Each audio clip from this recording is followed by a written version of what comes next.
ஓம் சாந்தி.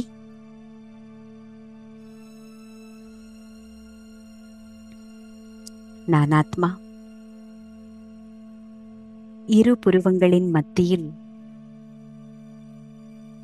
அழியாத நட்சத்திரமாக சதா பிரகாசமாக மின்னிக் கொண்டிருக்கின்றேன். நான் ஆத்மா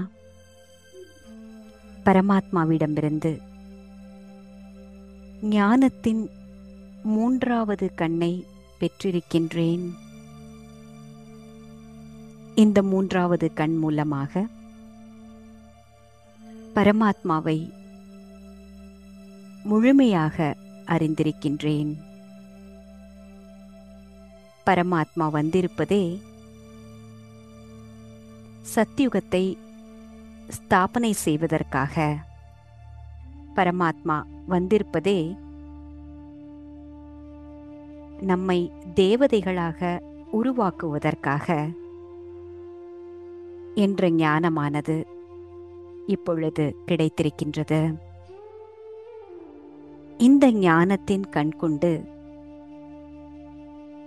இறைவனின் நினைவின் மூலமாக எனக்குள்ளே அஷ்ட சக்திகளை நிரப்பிக் கொண்டிருக்கின்றேன். துவாபர யுகத்திலிருந்து என்னுடைய ஜட சித்திரங்கள்தான்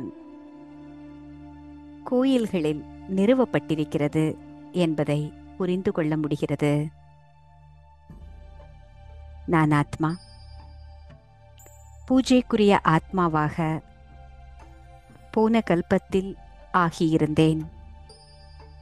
மீண்டும் பரமாத்மாவின் ஞானத்தின் மூலமாக எனக்குள்ளே தெய்வீக குணங்களை வளர்த்து கொண்டு அஷ்டசக்திகளை தாரணை செய்து மீண்டும் பூஜிக்கத்தக்க ஆத்மாவாக ஆகிக் கொண்டிருக்கின்றேன். நான் முழு கல்பத்திலும் என்னென்ன நிலைகளை கடந்து வந்திருக்கின்றேன் என்பதை என்னால் இப்பொழுது தெளிவாக பார்க்க முடிகிறது. தத்தத்துவம் நானே அது, அதுவே நான் என்பதன் பொருளினை நான் இப்பொழுது புரிந்து கொண்டேன்.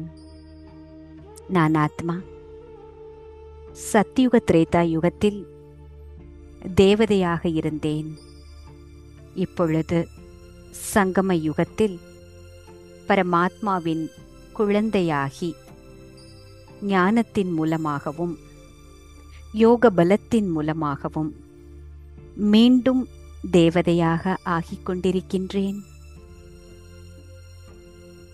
இப்படி முழு கல்பத்தின் ஆழமான இரகசியமானது பரமாத்மா மூலமாக எனக்கு கிடைத்து கொண்டிருக்கின்றது.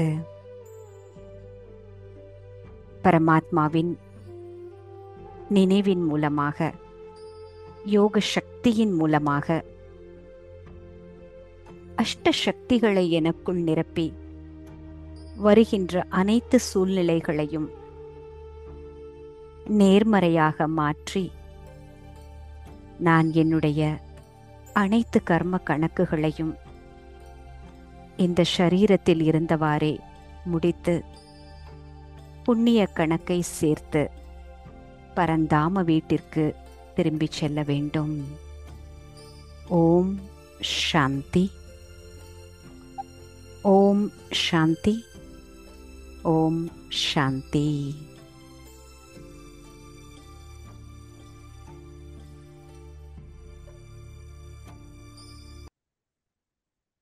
சோ அஷ்டசக்திகளின் பாடம் எப்படி இருக்குது? நல்லா புரிஞ்சுக்கிட்டு இருக்கீங்களா? அஷ்டசக்திகள் என்ன அப்படின்னு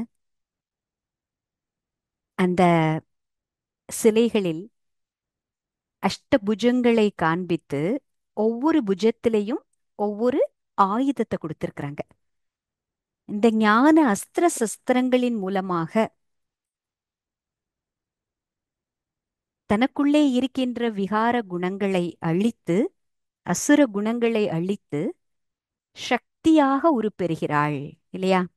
துர்க்கை கிட்டையோ காளி கிட்டையோ பாருங்க, மகிஷாசுர மர்தினி ஆகட்டும், சிம்மத்தை வாகனமாக கொடுத்திருக்கிறாங்க. அப்ப எப்படிப்பட்ட பெரிய பிரச்சனையாக கூட இருக்கட்டும், நான் பயம் கொள்ள மாட்டேன். இது எப்படி பயமற்ற தன்மை வரும்? யோசிச்சு பாருங்க. ஞானம் கிடைச்சிருக்கு, யோகத்தின் மூலமாக, இறைவனின் நினைவின் மூலமாக சக்தி கிடைச்சிருக்கு. அப்ப எதிர்வரும் சூழ்நிலைகளுக்கு என்ன பிரச்சனை வந்தாலும் அதற்கான தீர்வை நோக்கி நம்ம பயணம் செய்ய முடியும். அப்போ இதுவரை நமக்கு பிரச்சனை எல்லாம் எப்படி தெரிஞ்சது? பூதாகரமாக தெரிஞ்சது. இப்பொழுது இந்த ஞானத்தின் மூலமாக ஒவ்வொரு விஷயத்தினுடைய ஆழத்துல போய், அட இவ்வளவுதானே, அட இவ்வளவுதானே, நம்மளால சமாளிக்க முடியும் அப்படின்ற எண்ணம் வருதுல்ல. அஹ், ஒரு முறை கிருஷ்ணரும் பலராமரும் ரெண்டு பேரும் அண்ணன் தம்பி இல்லையா? அவங்க ரெண்டு பேரும் ஒரு காட்டு வழியா நடந்து போயிட்டு இருந்தாங்களாம். இந்த காட்டு வழியா நடந்து போயிட்டு திரும்பவும் வர்றாங்க. அப்போ யசோதா கேக்குறாங்க, என்னப்பா பலராமா முகமெல்லாம் வெளிரி கிடக்கு அப்படின்னு. காட்டு வழியில நிறைய பெரிய விஷயங்களை பார்த்தேன், ரொம்ப பயங்கரமா இருந்தது அப்படின்னு சொன்னாராம். கிருஷ்ணர் கிட்ட கேட்கும் பொழுது, அப்படி எதுவும் இல்லையே, நான் எதுவுமே அப்படி ஒன்னையும் பார்க்கலையே அப்படின்னு. இந்த ரெண்டு பேருக்கும் இடையே இருக்கிற வித்தியாசம் என்ன அப்படின்னா, இவர் தனக்குள்ளே இருக்கின்ற பலத்தை பார்த்தார், அவர் வெளியில இருக்கின்ற பயத்தை பார்த்தார், வெளியில இருக்கிற சூழ்நிலையை பார்த்தார். அதாவது நமக்குள்ளே, நம் மனதிற்குள்ளே சக்தி இருக்கும் பொழுது வெளியில இருக்கிற சூழ்நிலைகள் விளையாட்ட தெரியும். இல்லையா? கரெக்டா இல்லையா? என்ன நினைக்கிறீங்க? அஷ்ட சக்திகள்ல இப்ப 6 பாடம், 6 சக்திகள் கேட்டுட்டீங்க. என்ன உங்களுக்கு அனுபவம் ஆகுது? ஏதாவது சூழ்நிலை வந்தா, பிரச்சனை வந்தா நாம எதிர்கொண்டு விடுவோம்னு எண்ணம் வருதா? இல்ல ஐயோ வரக்கூடாது, இனி என்ன வருமோ, பட்ட கால்லையே படும் கெட்ட குடியே கெடும் போல, இந்த ஒரு துன்பம் வந்துச்சு, ரெண்டாவது வந்துச்சு, அடுத்து என்ன வருமோ தெரியலையே, எப்படி சமாளிக்க போறேன்னு தெரியலையே, அந்த மாதிரி எண்ணம் வருதா? ம். சூழ்நிலையை எதிர்கொள்ள முடியும் என்ற நம்பிக்கை வருகிறது. நம்பிக்கை வருகிறது. ம். ம். அப்புறம் வேற யாராவது சொல்றீங்களா? என்ன அனுபவம் ஏற்பட்டு கொண்டிருக்கிறது? மற்றவங்க அப்படிதான் இருப்பாங்க அப்படின்னு சொல்லிட்டு நம்ம பெருசா எடுத்துக்கலனாலே நல்லா இருக்குங்க சிஸ்டர். ம். ம். கூட நம்ம அந்த தியானத்துல வேற இருக்கும்போது அந்த சக்தி நமக்கு நல்லா இருக்கிற மாதிரி இருக்கு. ம். மனசுல பெருசா எதுவும் கஷ்டம்லாம் எதுவுமே இல்லாம நாம பாட்டு நார்மலா இருக்கிற மாதிரி இருக்கு. வெரி குட், வெரி யாராச்சும் நம்மள குட். இதுவா பண்ணா கூட ம். அந்த விஷயங்களை மாதிரி. ஏற்றுக்கொண்டு விட்டோம் இல்லையா இப்போ?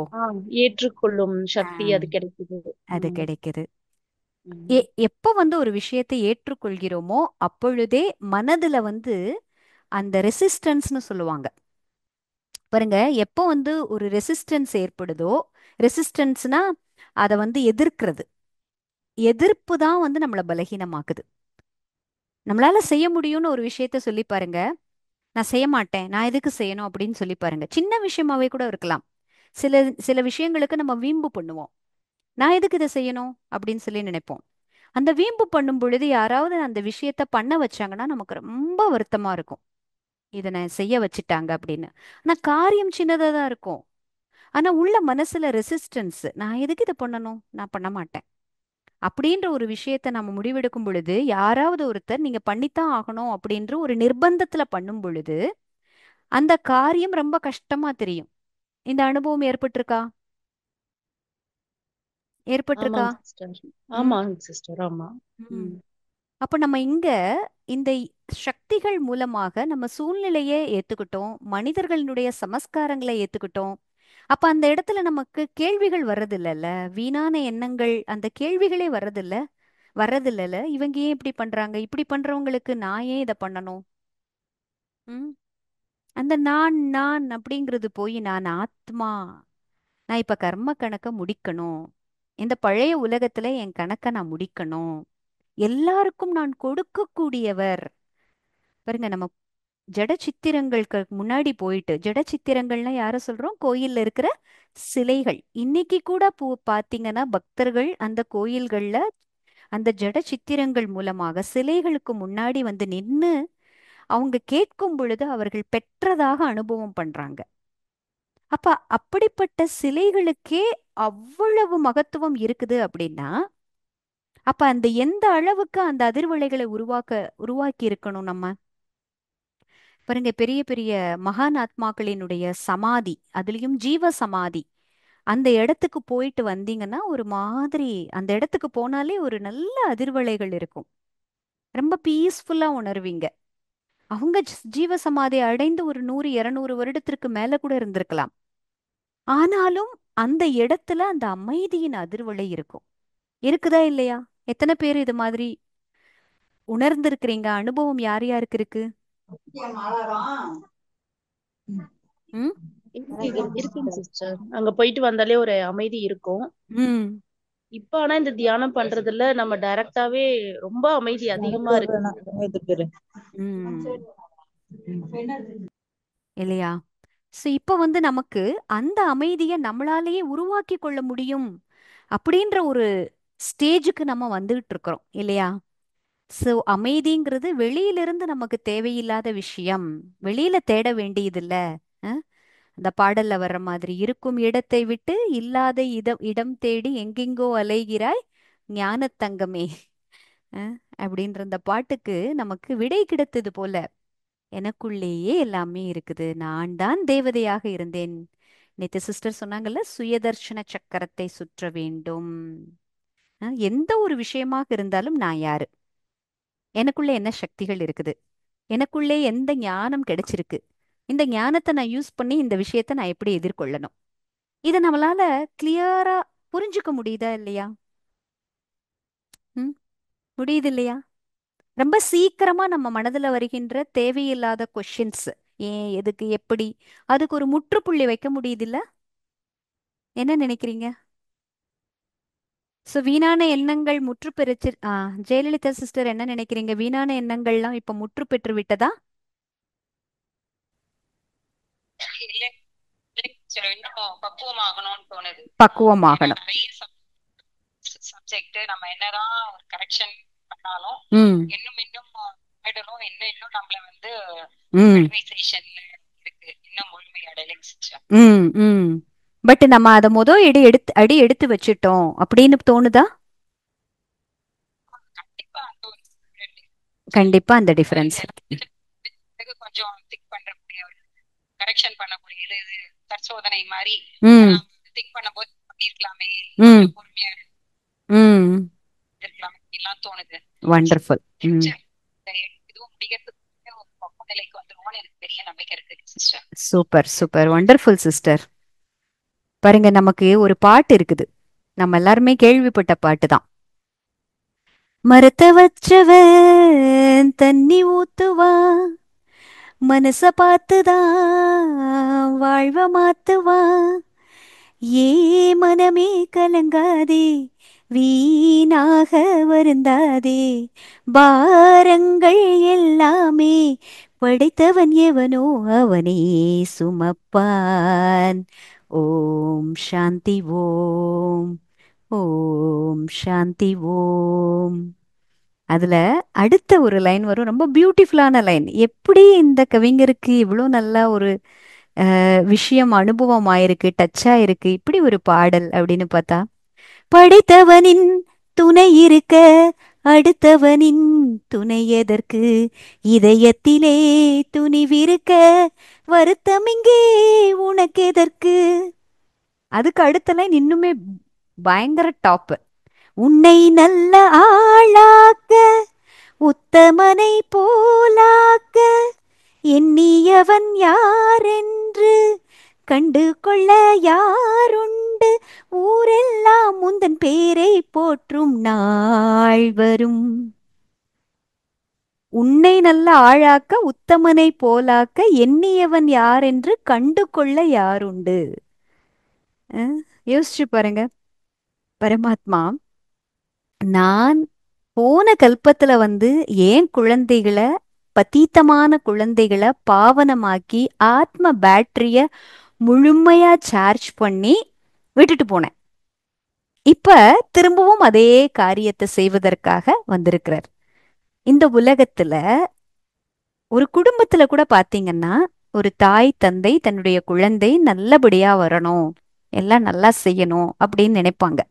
ஆனா அவர்களுக்கு என்ன லிமிட்டேஷன் அப்படின்னா, அவர்களால நம்மள பத்தீத்தத்தை நமக்குள்ள இருக்கின்ற விகாரங்களை எல்லாம் மாத்த முடியாது இல்லையா?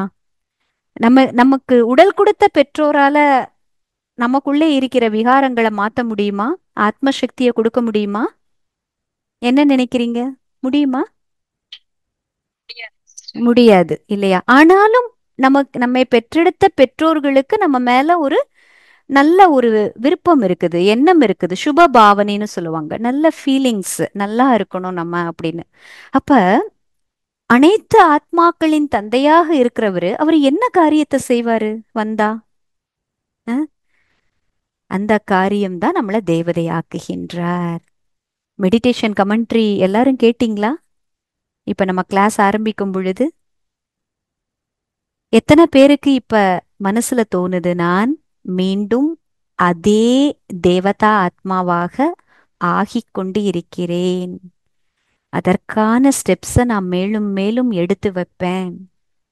எத்தனை பேருக்கு இந்த ஃபீலிங் வந்துகிட்டே இருக்குது நாள் முழுவதும்? வருதுங்க சிஸ்டர் உம், அடிக்கடி. வருது. ம் வண்டர்ஃபுல் வண்டர்ஃபுல். ஏன்னா இந்த லட்சியத்தை முன்னாடி வைக்கணுங்கிறாரு. இப்ப பாருங்க, ஞானம்ங்கிறது என்ன அப்படின்னா ஒரு களிமண். அந்த களிமண் வந்து சாஃப்டா இருக்கும் பொழுது அந்த களிமண்ணால என்ன உருவம் வேணுமோ அந்த உருவம் கொண்ட அந்த பாத்திரத்தை நம்ம செய்றோம். ஒரு பானையோ ஒரு குடுவையோ ஏதோ செய்றோம். அது வந்து ஞானம். ஓகேங்களா? அந்த செய்யறதுங்கிறது ஞானம். ஆனா அதை உலையில வைக்கும் பொழுதுதான் அந்த ஷேப் அப்படியே ரீட்டைன் ஆகுது இல்லையா? அதே உருவத்தை அது தக்க வைத்துக் கொள்கிறது. இப்ப நம்ம இந்த ஞானமும் யோகமும் எப்படின்னா ஒரு தண்டவாளத்தினுடைய இணை கோடுகள். இப்ப இந்த ஞானத்தின் மூலமாக நமக்குள்ளேதான் இந்த அஷ்ட சக்திகள் இருக்குது. அப்ப சக்திகள் இருக்கும் பொழுது வருகின்ற சூழ்நிலைகள் பெருசு கிடையாது. ஒரு அருமையான பாடல் இருக்குது. என்ன பாடல் அப்படின்னா, அதாவது இறைவன் இறைவன் என்கிட்ட இருக்கும் பொழுது, அதாவது ஹிந்தியில வரும், ஏமத் கஹோ குதாசே மேரே முஷ்கிலே படே ஹே அப்படின்னா, இறைவன் கிட்ட போய் இதெல்லாம் சொல்லாதீங்க, எனக்கு ரொம்ப கஷ்டம் கஷ்டம்னு. ये मुश्किलों से कह दो मेरा खुदा बड़ा है. இப்ப கஷ்டங்கள் கிட்ட போய் சொல்லு, என்னுடைய தந்தை என்னுடைய இறைவன் பெரியவர். சோ இந்த குரல், இந்த மனதின் குரல் மனசுல எழுகிறதா? ये मत कहो खुदा से मेरे मुश्किलें बड़े हैं, ये मुश्किलों से कह दो मेरा खुदा बड़ा है. இந்த குரல் கேக்குதா?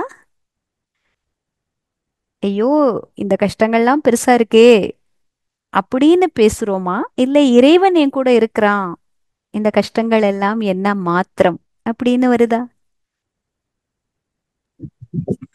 இறைவன் என் கூட இருக்கிறாங்கிறது. ம் அஹ், சதா இந்த ஒளி நமக்குள்ள ஒளிச்சுக்கிட்டே இருக்கணும். அதாவது இறைவனுடைய நினைவு அப்படின்னா அதுல தன்னை பற்றிய உண்மையான புரிதல், தான் யார் என்கின்ற புரிதல், இறைவன் யார் என்கின்ற புரிதல். இறைவனை நாம எல்லா காரியம் செய்து கொண்டிருக்கும் பொழுது, எல்லா கர்மங்கள் செய்து கொண்டிருக்கும் பொழுதே எந்த சம்பந்தத்துல நாம நினைவு செய்றோம், இதனுடைய ஆதாரத்துல தான் நமக்கு நாம் எதெல்லாம் கற்றுக்கொண்டோமோ ஞானத்துல, அந்த ஞானத்தின் ஆதாரத்திலையும் இறைவனினுடைய நினைவின் ஆதாரத்திலையும் நமக்குள்ளே அஷ்ட சக்திகள் நிறையுது. இந்த பாயிண்ட் உங்களுக்கு புரியுதா? நம்ம கூட ரொம்ப பவர்ஃபுல்லான ஒரு மனிதர் இருக்காங்கன்னு வச்சுக்கோங்க.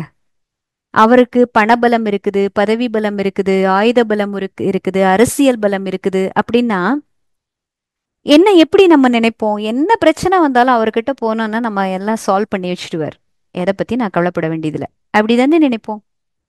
அது போல இறைவனை சர்வ சம்பந்தங்கள்லையும் நம்ம நினைவு செய்யணும். அதுதான் யோகா. ராஜ யோக தியானம் அப்படின்னா ஃபர்ஸ்ட் தன்னை ராஜா, சுயத்திற்கு ராஜா அப்படின்ற புரிதல் வேணும். சுயத்திற்கு ராஜான்னா என்ன அர்த்தம்? மனசு நம்ம கட்டளைப்படி நடக்கணும். ஏன்னா இந்த மனசையும் புத்தியையும் வச்சுதான் இறைவனை நம்ம நினைவு பண்றோம். ம்? எப்ப மனசானது இறைவனின் நினைவுல ஒன்றுகிறதோ அப்பொழுதுதான் ஆத்மா பேட்டரி சார்ஜ் ஆகும்.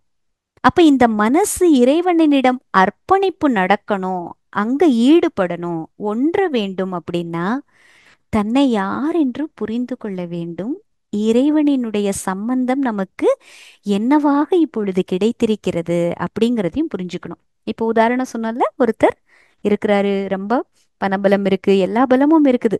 அப்ப நமக்குள்ள ஒரு ஒரு ஃபீலிங் ஆஃப் ஒரு நிச்சய புத்தின்னு சொல்லுவோம்ல, ஏ எது இருந்தாலும் அவர் பார்த்துக்குவார் அப்படின்னு. நம்ம அவர் சொல்றபடி நடந்தா போதும். போய் ஒருத்தர்கிட்ட சஜஷன் கேட்குறோம், அவர் ரொம்ப பவர்ஃபுல்லான ஆளு, அவரால் எல்லாம் முடியும். இப்போ அவர் சொல்றத அப்படியே நம்ம வந்து ஒரு அடி பிறழாமல் நாம ஃபாலோ பண்ணுவோம்ல, பண்ணுவோமா மாட்டோமா? சொல்ற பாயிண்ட் புரியுதுங்களா? புரியுதுங்க சிஸ்டர். பண்ணுவோங்க சிஸ்டர். ம். கண்டிப்பா. ஏன்னா அவர் தெரியும் நம்ம சொல்றது. இவர் சக்தி வாய்ந்தவர்னு தெரியுது. அதே மாதிரி இவர் சொன்னபடி நடந்தோம்னா நம்ம வாழ்க்கையில எப்பயுமே சக்சஸ் தான் அப்படின்னு தெரியுது. அப்போ ஆட்டோமேட்டிக்கா நம்ம அவர் சொல்றத அப்படியே ஃபாலோ பண்ணுவோம்ல. ஸோ அந்த மாதிரி ஒரு திட சங்கல்பம், திடமான சங்கல்பம்னா என்ன? எண்ணம் இங்க மனசுக்குள்ள உருவாகணும்.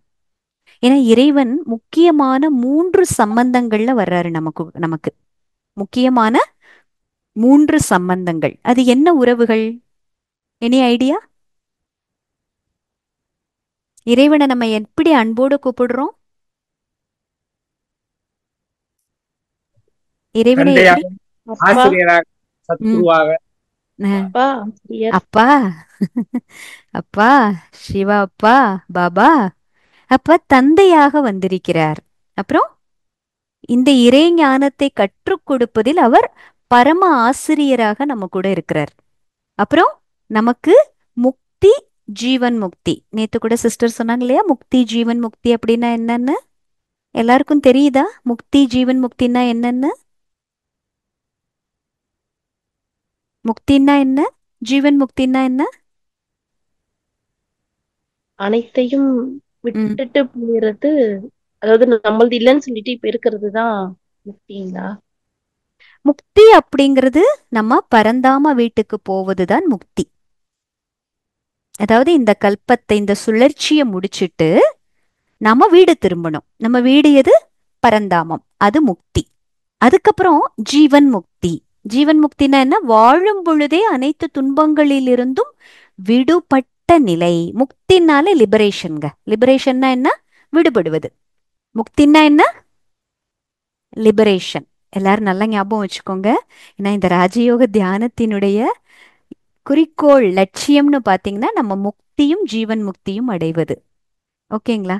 இந்த சுழற்சி முடிய போகுதுல்ல, இந்த கல்பம் முடிய போகுதா இல்லையா? இது நினைவு இருக்குதா? இந்த கல்பம் முடிய போகுதா இல்ல இன்னும் நிறைய காலம் இருக்க போகுதா? முடிய போகுது மேடம். முடிய போகுது. அப்போ முடிய போகுது. அப்போ முடிவதற்கு முன்னாடி நாம் தயாராகணுமா வேண்டாமா? தயாராக வேண்டும். தயாராவதுன்னா என்ன அர்த்தம்? நகைய இது சேர்த்து வச்சுக்கணும். அந்த ம் இது ம் பாவ கணக்கெல்லாம் முடிச்சிட்டு புண்ணிய கணக்க சேர்த்து வைக்கிறது, அதுதானே தயாராறது. ம் ஆமாங்க சிஸ்டர். ம் ஆமா. கீதையோட சாரத்துல ஆ, கீதையோட சாரத்துல என்ன சொல்லப்பட்டிருக்கிறது? எதை கொண்டு வந்தாய் இழப்பதற்கு, எதை எடுத்தாயோ அது இங்கிருந்தே எடுக்கப்பட்டது, எதை கொடுக்கிறாயோ அது இங்கேயே கொடுக்கப்படுகிறது, பிறகு ஏன் உனக்கு கவலை? அப்படிதானே கீதையினுடைய சாரம் சொல்லுது அந்த ஸ்லோகம். எது நடந்ததோ அது நன்றாகவே நடந்தது, அப்படி ஆரம்பிக்கும். இப்ப நம்ம கீதையினுடைய அந்த சாரத்தை முழுமையா புரிஞ்சுக்கிட்டோமா? நம்ம புரிஞ்சுக்கிட்டோம் sister. ஆத்மாவாக மேல இருந்து வந்தோம். ஆத்மாவாக தானே மேல இருந்து கீழே வந்தோம். ஆத்மாவாக ஆமா தானே ஆமாம் மேல இருந்து கீழே ஆமாங்க வந்தோம்ப்பா. சிஸ்டர். அப்ப ஆமாம், திரும்பவும் எப்படி போகணும்? ஆத்மாவா தான் ஆத்மாவா போகணும். தான் போகும், ஆத்மால எந்த கணக்காவது இருந்தா ஆத்மா பறக்குமா? போகாது. கர்ம பறக்காது. கணக்கெல்லாம் கர்ம கணக்க முடிக்காம ஆத்மா பறக்க முடியாதுல்ல. அங்க கஸ்டம் ஆபீசர்ஸ் உட்காந்துருப்பாங்கல்ல. இப்ப ஃப்ளைட்ல பறக்கணும்னா நம்ம கஸ்டம் ஆபீசர்ஸ் வழியா தான் போகணும். நம்ம லக்கேஜ் எல்லாம் அவங்க ஸ்கேன் பண்ணுவாங்க. கேள்விப்பட்டிருக்கீங்களா? ஆமா மேடம். ஆ அப்ப நம்ம ஆத்மா எப்படி வந்தோமோ அப்படிதான் திரும்பி போகணும். பரந்தாம வீட்டிற்கு என்னெல்லாம் தகுதி உடையவர்களாக ஆகணுமோ அந்த தகுதியை உருவாக்கிக்கிட்டு தான் போகணும். பரந்தாம வீட்டிற்கு பொருந்தாத விஷயங்களை இங்கிருந்து எடுத்துட்டு போக முடியாதுல்ல. அப்ப நான் பாவ கணக்கு வச்சிருக்கிறேன், நான் கர்ம கணக்கு இருக்குது. அப்ப ஆத்மால கரையேறி கிடக்கு, பாவச் சுமை இருக்குது. அப்ப எப்படி பரந்தாமா வீட்டுக்கு போக முடியும்? புரியுதுங்களா? இது ரொம்ப ஆழமான பாயிண்ட். இந்த கர்ம கணக்கு முடிவதற்கு நமக்கு சக்திகள் வேண்டுமா வேண்டாமா? வேண்டுமா வேண்டும். வேண்டாமா? வேணும் சிஸ்டர். சக்திகள் இல்லாம நம்ம கணக்க முடிக்கவே முடியாது. சக்திகள் இருந்தாதான் நம்ம கணக்க முடிக்க முடியும். எங்க யாராவது நம்மள நோக்கி பிளாக் பால் போடுறாங்க, நமக்கு சக்தி இருந்தா தானே ஒயிட் பால் போடுவோம். ஒரு கல்லு போடுறாங்க, நீங்க அதனால ஹர்ட் ஆயிட்டீங்க. இப்ப உங்களுக்கு கல்லு திரும்பவும் போடுறதற்கான வாய்ப்பு கிடைக்கலன்னா கூட ஏதாவது ஒரு நாள் போடத்தானே செய்வீங்க. அவங்க போட்ட கல்ல திருப்பி கொடுப்பீங்களா மாட்டீங்களா? அடிபட்டீங்கன்னா என்ன ஆகும்? திருப்பி கொடுக்கணும்னு தான் மனசு நினைக்கும். அதனாலதான் ஹீல் ஆகணும். அந்த ஹீல் ஆயிட்டோம்னா அவங்க கொடுத்த பிளாக் பால ஒயிட் பாலா கன்வெர்ட் பண்ணிட்டோம்னு அர்த்தம். அப்ப கர்ம கணக்கு முடியுது. அப்ப அதுக்கு எவ்வளோ சக்தி வேணும்? அப்ப நம்ம கன்வெர்ட் பண்ணலைன்னா யாருக்கு நஷ்டம்? நமக்கு தான் நஷ்டம். நமக்கு தான் நஷ்டம். அதாவது அஷ்ட சக்திகளினுடைய பாடம் ராஜயோக தியானத்தினுடைய கிளைமேக்ஸ். இந்த அஷ்ட சக்திகளை நமக்குள்ள நிரப்புனாதான் அதை நம்ம காரியத்துல கொண்டுட்டு வந்தாலொழிய நம்மளால வேற எந்த ஒரு இந்த யோக கிளாஸ்னோட பலனையே பெற முடியாது. ஸோ அதற்காகத்தான் இவ்வளோ விஷயத்த நம்ம திரும்ப திரும்ப சொல்லிட்டு இருக்கிறோம். பாருங்க, இந்த உலகத்துல எல்லாமே வைப்ரேஷன் தான். கரெக்டா? நேத்து கூட முந்த நாள் கூட பகுத்தறியும் சக்தியை பத்தி சிஸ்டர் சொல்லும் பொழுது, வெளியில ஒருத்தர் என்ன மாதிரி வேணா பிஹேவியர் இருக்கலாம், ஆனா நமக்கு பகுத்தறியும் சக்தி இருந்ததுன்னா அவங்களோட வைப்ரேஷன் என்ன, அவங்களுடைய உள்ள உணர்வு என்ன அப்படிங்கறத நம்மளால ஈஸியா பகுத்தறிய முடியும். வைப்ரேஷனை நம்ம நல்லா புரிஞ்சுக்கணும் அப்படின்னா நமக்குள்ளே அந்த வைப்ரேஷன் ஹையஸ்டா இருக்கணும். இப்ப பாருங்க, ஒரு பகுத்தறியும் சக்தி அப்படின்னா இப்ப நீதி தேவதையை நீங்க பார்த்திருக்கீங்கல்ல. நீதி தேவதையினுடைய கண்கள் கட்டப்பட்டிருக்கும், கையில தராசு கொடுக்கப்பட்டிருக்கும். அப்ப தராசினுடைய முள்ளு பாத்தீங்கன்னா நடுநிலையில இருக்கணும். நடுநிலையில இருந்து அதுக்கப்புறம் ஒரு ரெண்டு விஷயத்த சீர்தூக்கி பார்க்கணும்.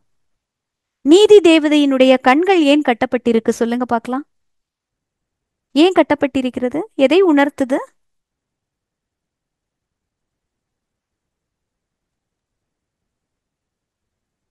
என்ன நினைக்கிறீங்க? கண்களால் கண்களால் எடை போடாம புத்திய வச்சு நம்ம எடை போட்டு ஒரு விஷயத்த சமமா எடுத்துட்டு போகணும், சமமா பார்க்கணும். Very good. அதாவது நீதி தேவதையின் கண்கள் கட்டப்பட்டிருக்கிறது அப்படின்னா எந்த ஒரு வெளிப்புற விஷயத்திலையும் பார்ஷியாலிட்டில வந்துடக்கூடாது. அதாவது நீதிக்கு முன்னாடி எல்லாருமே சமம். நீ அரசியல்ல செல்வாக்குடையவரா இருக்கலாம், இல்ல பெரிய செல்வந்தரா இருக்கலாம், படிச்சவரா இருக்கலாம், பதவி பெருசா இருக்கலாம். ஆனாலும் நீதி தேவதை அவரவர்கள் செய்த கர்மத்திற்கு ஏற்றபடி அதற்கான தீர்ப்பு தான் கொடுக்கணும். அதுதானே, அதனால தானே நீதி தேவதையினுடைய கண்கள் கட்டப்பட்டிருக்கிறது. அப்ப இத ஞானத்தோட ஒப்பிடுங்க. நமக்குள்ளே தேக உணர்வினுடைய விஷயங்கள் கொஞ்சம் கூட இருந்தாலும் நம்மளால ஒரு சூழ்நிலையோ மனிதரையோ கரெக்டா பகுத்தறிய முடியாது.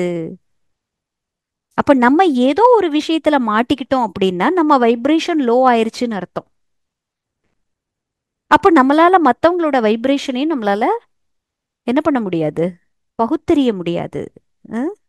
அப்ப பகுத்தறிய முடியலன்னா என்னால முடிவும் எடுக்க முடியாது. அங்க ஜட்ஜா உட்கார்ந்து இருக்கிறாரு. அப்ப ஜட்ஜுக்குள்ள இந்த ஒரு குணாதிசயம் இல்ல. எந்த குணாதிசயம் இல்ல? எந்த குணாதிசயம் இல்ல? ஜட்ஜுக்கு இந்த கெப்பாசிட்டி இல்ல. என்ன கெப்பாசிட்டி இல்ல?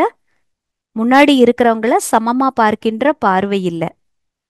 அவரவர்களினுடைய ஸ்டேட்டஸோ அவரவர்களுடைய இப்போ முன்னாடி இருக்கிறவங்க குற்றவாளியாக நீதி கூண்டுல நிக்கிறவங்க அவரோட மகன்னு வச்சுக்கோங்க. என்ன ஆயிடுவார்? அப்ப ஷேக் ஆயிடுவாருல்ல? என் மகனுக்கு எப்படி நான் தண்டனை கொடுப்பது அப்படின்னா அவர் நீதி தேவதையினுடைய பார்ட்ட பண்ண முடியாது. அதுபோல இங்க ஆத்மாக்களாகிய நாம எப்படி இருக்கணும்?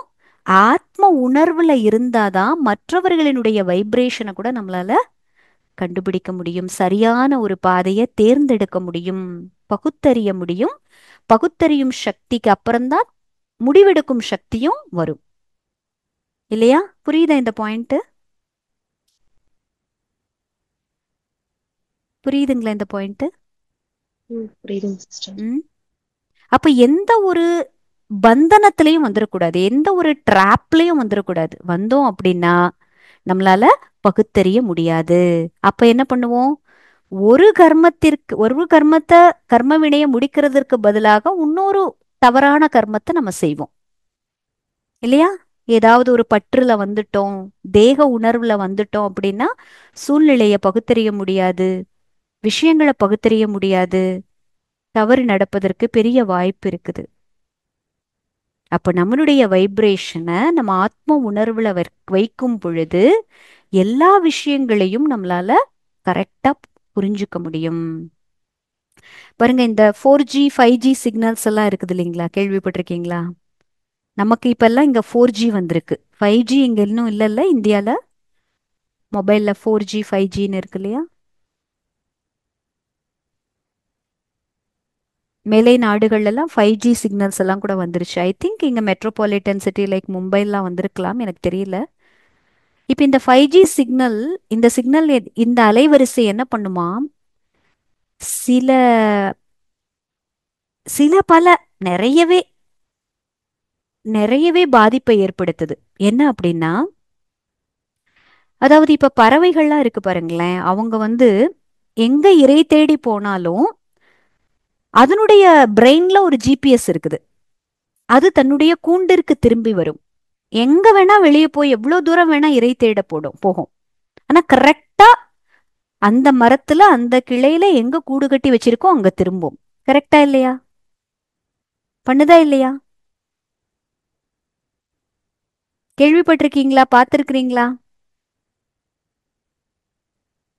ஆமாங்க சிஸ்டர். அது மட்டும் இல்ல, பண்ணுது. அது மட்டும் இல்ல, சில பறவைகள் என்ன பண்ணுது? இந்த வேடந்தாங்கல் மாதிரி, அதாவது அதுக்கு பேர் என்ன சொல்லுவாங்க? நேவிகேட்டிங் பேர்ட்ஸ்ன்னு சொல்லுவாங்க.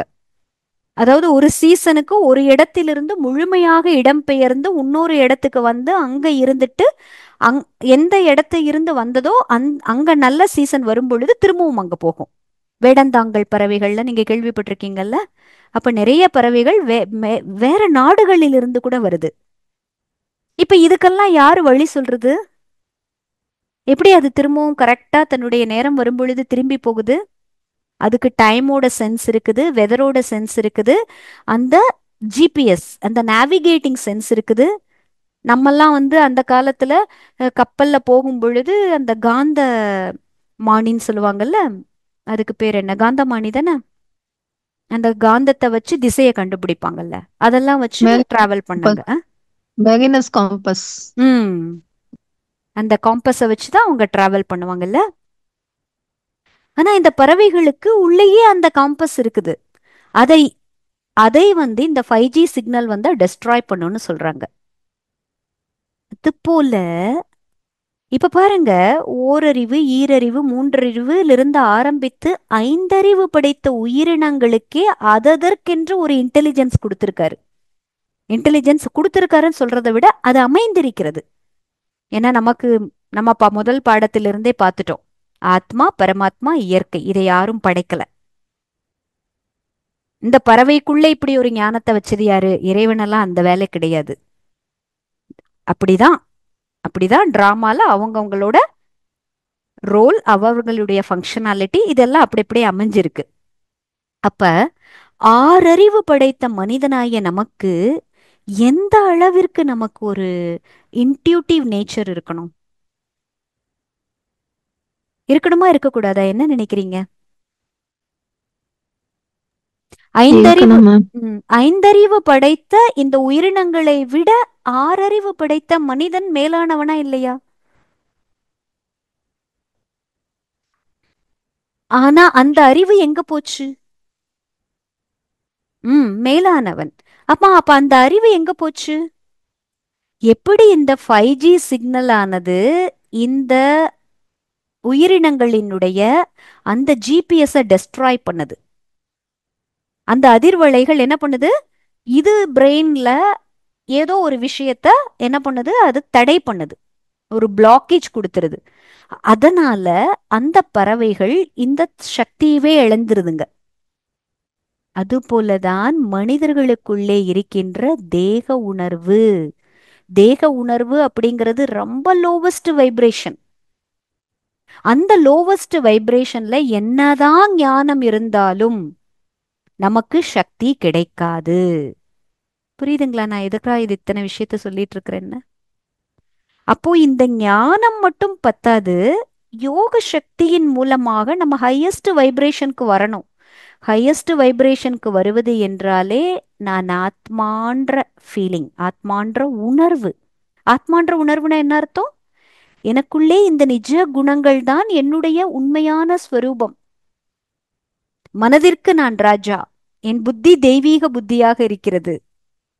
5 புலன்களும் என்னுடைய கட்டளைப்படி நடக்குது.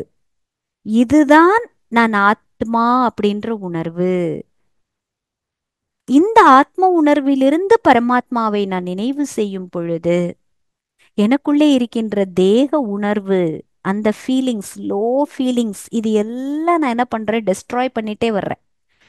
இதற்கு பேரு தான் பாவ கர்மங்கள் அழிவது, பாவச்சுமை அழிகிறது. அப்படின்னா என்ன அர்த்தம்?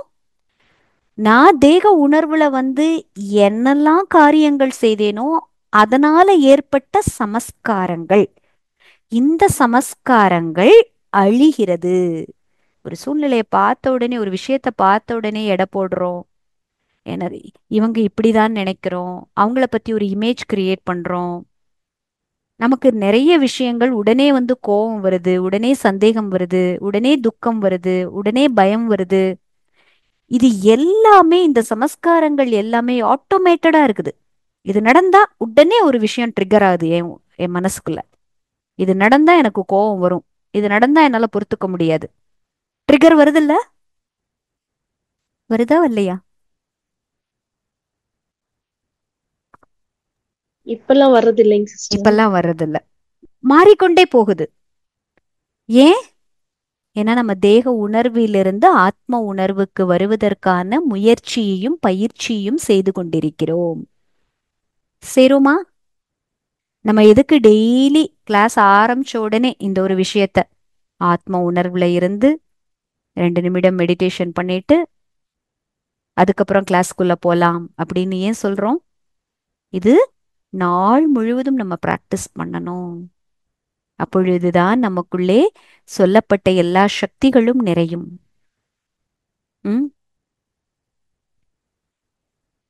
ஒரு அதாவது இந்த நிலையானது கொஞ்சம் கொஞ்சம் கொஞ்சமாக உயரும். அது ஒரே நாள்லயோ இல்ல ஒரே மாசத்திலேயோ ஒரே வருஷத்திலேயோ நடக்காது. ஏன்னா இது 63 ஜென்மங்களுக்கான சமஸ்காரம். பார்த்துக்கோங்க, ஆனா கண்டிப்பாக நம்மளுடைய முயற்சி, நாம் எடுத்து வைக்கின்ற அடி கரெக்டாக இருந்துச்சுன்னா நிறைய விஷயங்கள் நமக்குள்ள பரிவர்த்தனைய நம்ம பார்க்க முடியும். ஓகேங்களா? ஒரு பாடல் ஒண்ணு இருக்குது, எனக்கு ரொம்ப பிடிச்ச பாட்டு. அதாவது, நம்ம முயற்சி பண்றோம், இருந்தாலும் முழுமையான முயற்சி பண்ணாததுனால என்ன நிலையெல்லாம் இருக்குது அப்படின்னு சொல்லிட்டு ஒருத்தர் தன்னுடைய சுயத்தை அப்படியே ஒரு ஸ்கேன் பண்றாரு. பண்ணிட்டு தன்னையே பரிசோதனை பண்ணி இப்படிதான் என் நிலை இருக்குது அப்படின்னு சொல்றாரு.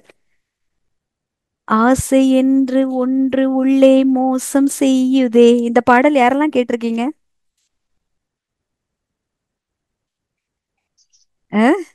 கேட்டிருக்கீங்களா? ரொம்ப அழகான பாடல். அதாவது ஒருத்தர் தன்னுடைய ரொம்ப சட்டலா போய் தன்னை பரிசோதனை பண்றாரு. நான் என்னெல்லாம் நினைச்சு இதெல்லாம் பண்ணிட்டு இருக்கிறேன், ஆனா உண்மையிலேயே எனக்குள்ள என்னெல்லாம் குறை இருக்குது, அந்த குறைய நான் தெளிவா புரிஞ்சுக்கணும். ம் அடுத்த வரை எப்படி வரும்?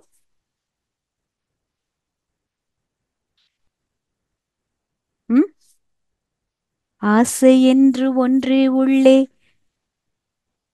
மோசம் செய்யுதே, அது பூசை என்ற பேரில். எழுதி வச்சிருக்கிறேன், ஒரு நிமிஷம் நான் பாக்குறேன். ரொம்ப அருமையான பாடல். இந்த கிளாஸ் முடிச்ச உடனே உங்களுக்கு நான் அதை ஃபார்வர்ட் பண்றேன், கேட்காதவங்க கேளுங்க. ஒரே ஒரு நிமிஷம், இந்த பேஜ் எங்கேயோ தவற விட்டுட்டேன்.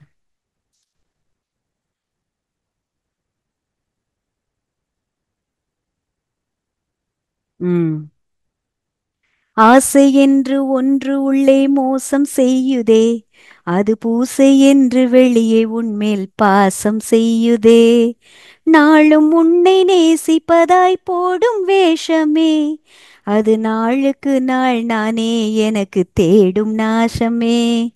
எல்லோருக்கும் நன்மை செய்தோம் என்று தோணுதே, செய்யும் ஒவ்வொன்றிலும் சுயநலமே என்ன நானுதே. போதும் போதும் போதும் இந்த போலி நாடகம், உந்தன் பாதம் ஒன்றே ஆக வேண்டும் எந்தன் தாரகம். ரொம்ப சூக்ஷ்மமா நம்மளை செக் பண்ணணும். நான் ஒரு காரியம் செய்றேன், ஒரு விஷயத்த செய்றேன், எனக்குள்ளே என்ன சுயநலம் தங்கி இருக்குது, அந்த சுயநலத்தினுடைய ஆதாரத்துல செய்றேனா, ஏதோ எனக்கு பேரு வேணும், ஏதோ ஒரு மதிப்பு கிடைக்கணும், மரியாதை கிடைக்கணும் அப்படின்ற ரீதியில செய்றேனா? இதை எப்படி கண்டுபிடிக்கிறது? நான் எந்த ஒரு உள்ளுணர்வோடு இதை செய்றேன் அப்படின்னு? அதுக்கு பாபா சொல்லுவாரு, சிவன், எப்போ நம்மள ஒருத்தர் பாராட்டுறாங்க, அது நமக்கு ரொம்ப சந்தோஷத்தை தருதோ, யாராவது நம்மளை இகழ்ந்தா அது நமக்கு துக்கத்தையும் தரும். அதாவது யோகி அப்படிங்கிறவங்க எப்படி இருப்பாங்க அப்படின்னா, புகழ் இகழ் நன்மை தீமை வெற்றி தோல்வி இது எல்லாத்துலேயும் ஒரே நிலையில இருப்பாங்க. எது நடந்தாலும் அவங்களுடைய ஸ்டேட் ஆஃப் மைண்ட் எப்படி இருக்கணும்? அதுக்கு பேர் ஈக்குவானிமிட்டி அப்படின்னு சொல்லுவாங்க ஆங்கிலத்துல.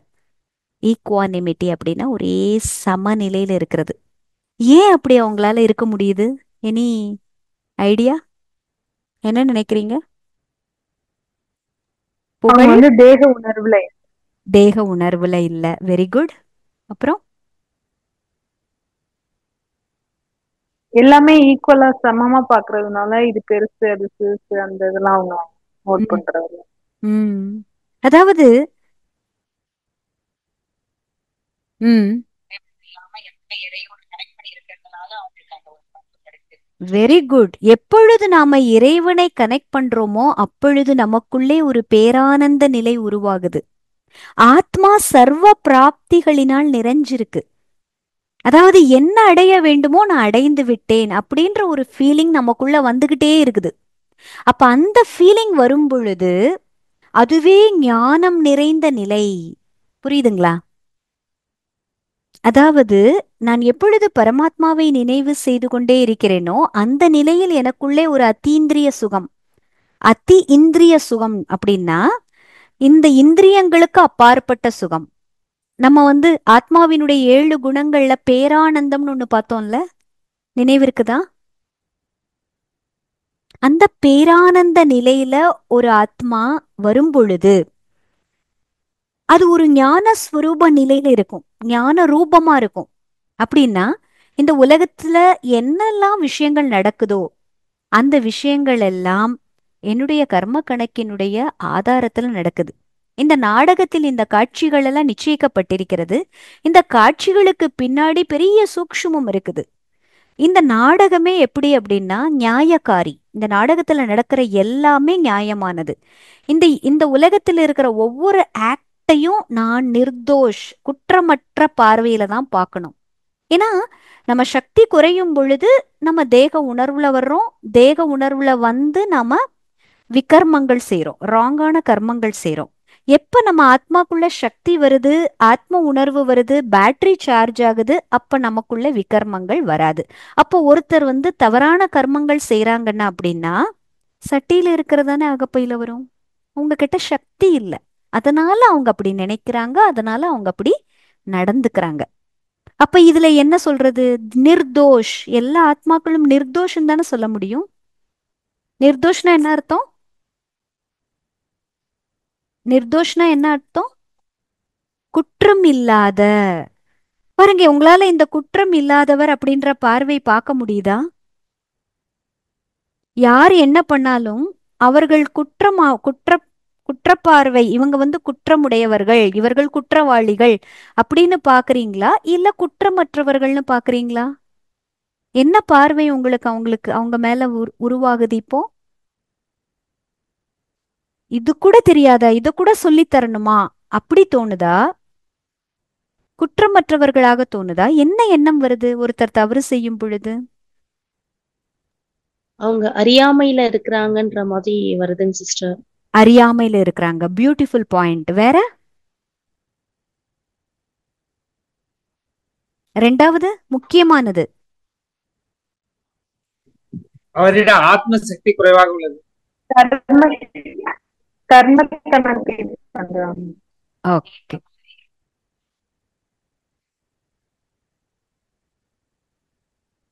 Wonderful wonderful.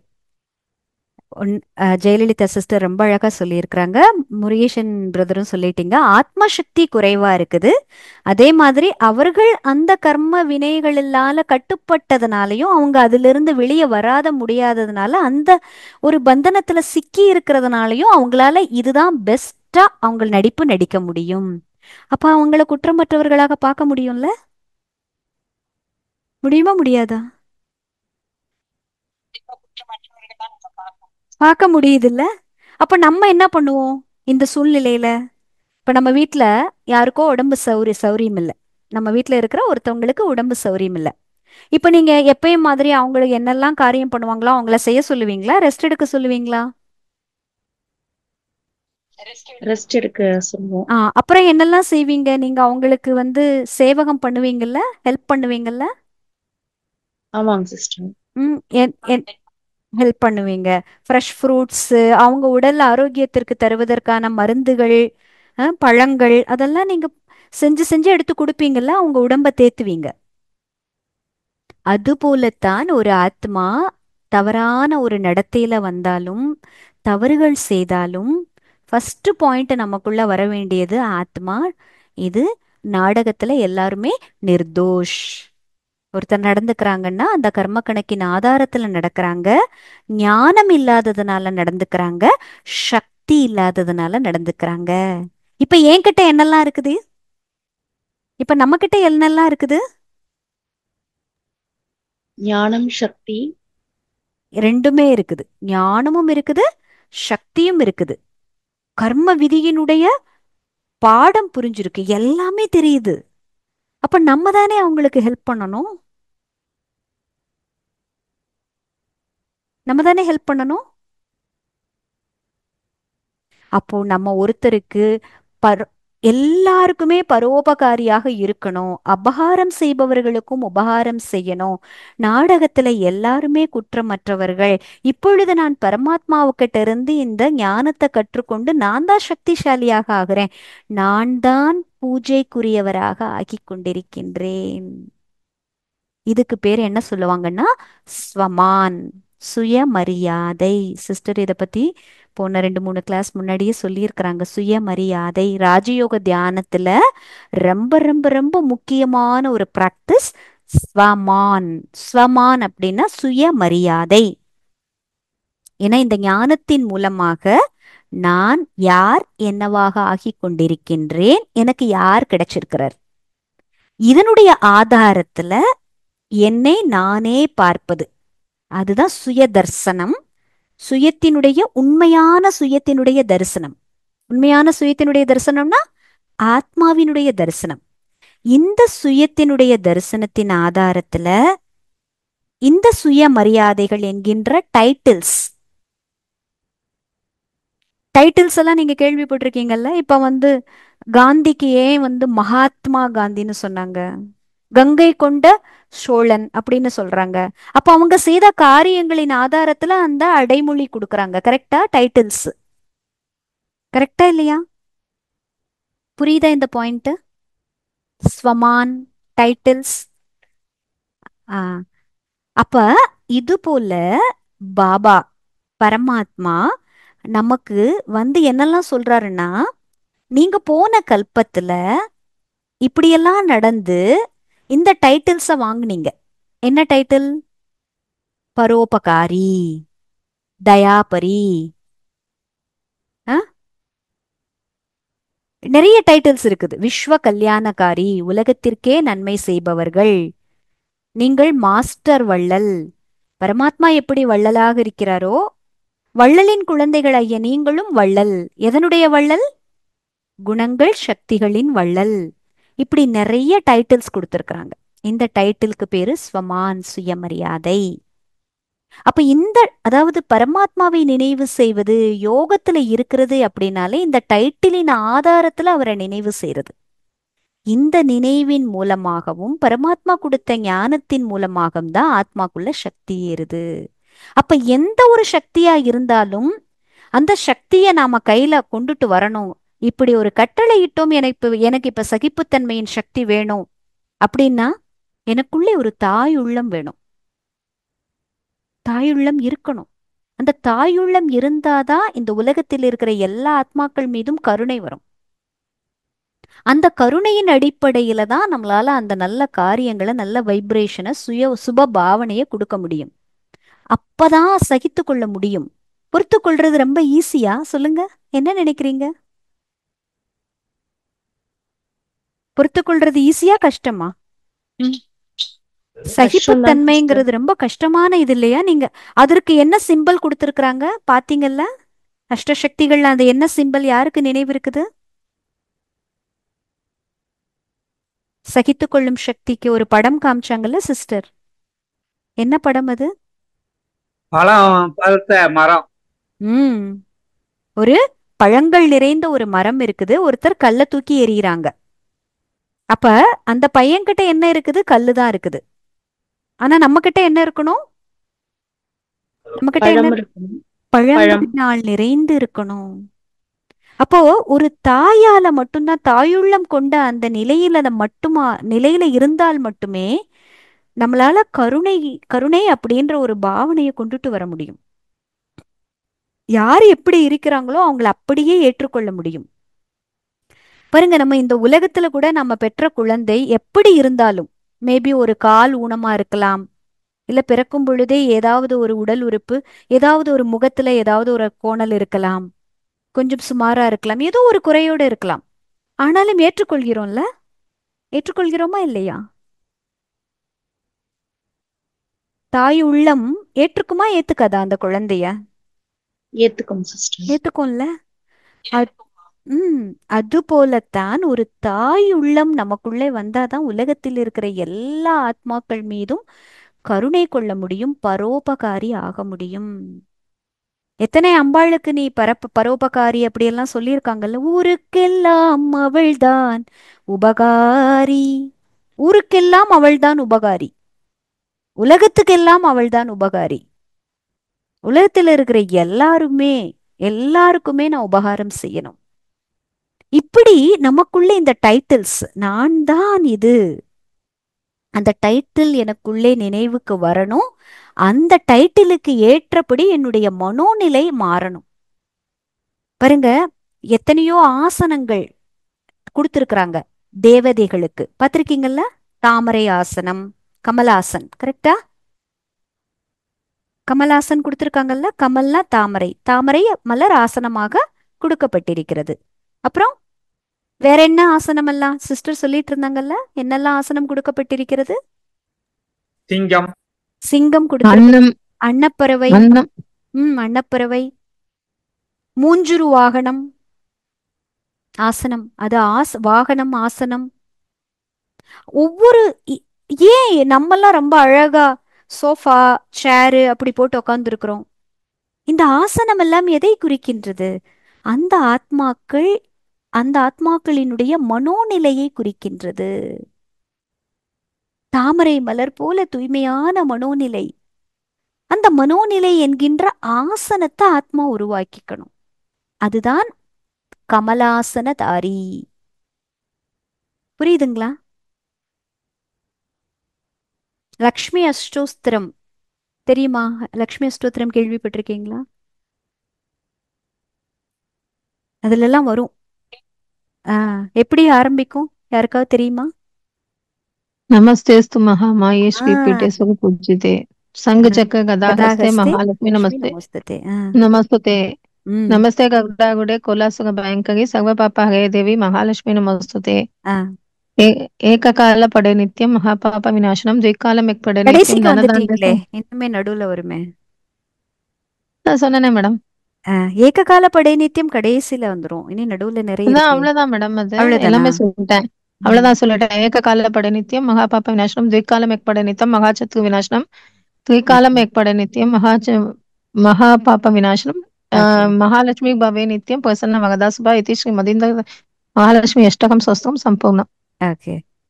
பாருங்க, இத மட்டும் நம்ம அதனுடைய பொருள் புரிஞ்சுக்கிட்டாலே நமக்கு தெரியும். பத்மாசன ஸ்திதே தேவி பரபிரம்ம ஸ்வரூபிணி. स्वरूपिणी परमेशी ம் जगन्माता பரமேசி ஜெகன்மாதா மகாலட்சுமி महालक्ष्मी நமோஸ்துதே. नमस्ते. ஸ்வேதாம்பரதரே தேவி, ஸ்வேதாம்பரதரே. ம் नानालंकार भूषिते நானா அலங்கார பூஷணி. இதெல்லாம் भूषिते எதை குறிக்க? जगतुदे பூஷிதே. जगन्माता ம் जगतुदे जगन्माता महालक्ष्मी नमस्ते. மகாலட்சுமி நமோஸ்துதே. இன்னைக்கு போய் யாரெல்லாம் இந்த முழுமையா இந்த சூஸ்திரம் ஏற்கனவே படிச்சிருக்கிறீங்களோ அதனுடைய பொருளோட இதை படிச்சு பாருங்க. இது யாருடைய மகிமை அப்படிங்கிறது உங்களுக்கு விளங்கும். அந்த மகிமை உடையவர்களாக நம்மளை ஆக்குவதற்காகத்தான் பரமாத்மா வந்திருக்கிறார் அப்படிங்கும் பொழுது உங்களுக்குள்ளே ஒரு ஃபீலிங் வரும்.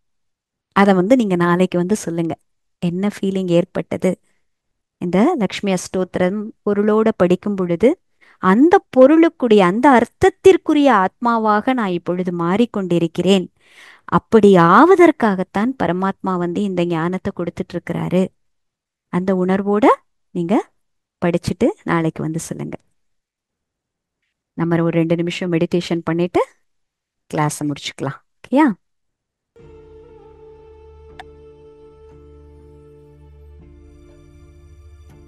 ஓம் சாந்தி. நான் ஆத்மா இப்பொழுது அஷ்ட சக்திகளை எனக்குள்ளே தாரணை செய்து பூஜைக்குரிய ஆத்மாவாக ஆகிக் கொண்டிருக்கின்றேன். எந்த ஒரு சூழ்நிலையிலும் சிரேஷ்டமான மனோநிலை என்கின்ற ஆசனத்தில் அமர்வதன் மூலமாக அனைத்து ஞான அஸ்திர சஸ்திரங்களும் எனக்குரியவையாக ஆகின்றன. எப்பொழுது எனது மனோநிலையானது, என் மனதின் ஸ்திதியானது தூய்மையாக, சக்தி வாய்ந்ததாக, பயமற்றதாக, தைரியமாக ஆகின்றதோ அப்பொழுது எதிர்வரும் பிரச்சனைகள் காகித புலி போல அனுபவமாகின்றது.